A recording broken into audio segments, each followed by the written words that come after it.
Good afternoon everyone, thank you for coming in today. My name is Lara Marcellus and I will be covering the visual arts subject. So visual arts is a general subject. That means that it can contribute 4 points towards a student's QCE and also means that it will or can contribute towards a student's ATAR. Visual arts is based on a making and responding process. That means that students will create art from different materials and then they will respond, which means they reflect upon what they've learned by creating art and they reflect on what they've learned from other artists as well. We also use a reverse chronology process in visual arts. That just means that we look at contemporary artists and work backwards to find out who and what processes have inspired them. In visual arts, we use inquiry learning. And inquiry learning is a process by which students will ask an important question about art. They'll research that question, then they will reflect on what they've learned and use those learnings to develop artworks. And that will lead to them developing a finished artwork, which we call a resolved artwork. Visual arts is actually a really important subject. A lot of people don't realise that it develops the really important skills for the 21st century. So visual arts will teach students creative and critical thinking, communication and collaboration skills, personal and social skills, ICT skills. We also interweave numeracy and literacy into visual arts. We also study Aboriginal and Torres Strait Islander histories and cultures and learn that from their art.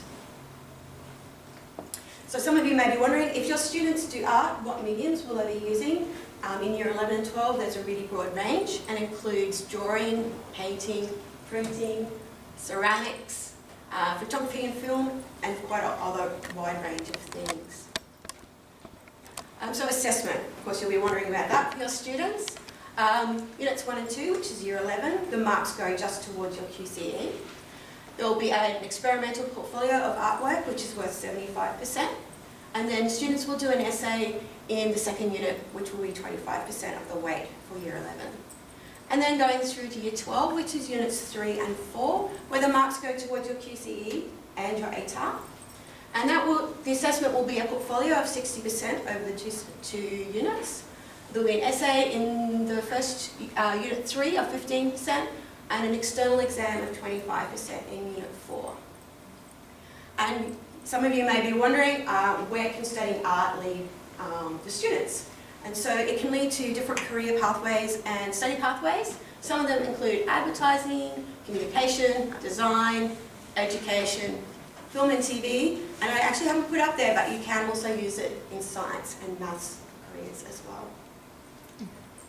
Right, so that's just my little spiel to cover visual arts, but I'm sure that you do have some questions. So they do ceramic drawing, painting. Is it like a certain percentage of, like, is it 50% drawing, 10% ceramic, or how does that? That's a really good question. Would you mind going to the next slide for me? So I have outlined here the media that students will be using. So over here we will do a range of 2-dimensional and 3-dimensional units. A lot of it is driven by student choice, particularly in year 12. The students actually select what mediums they want to work with. In year 11 we have a range that they work across to experiment, so that when they go to year 12 they know what type of materials they like to work with for their important year in year 12. That's all.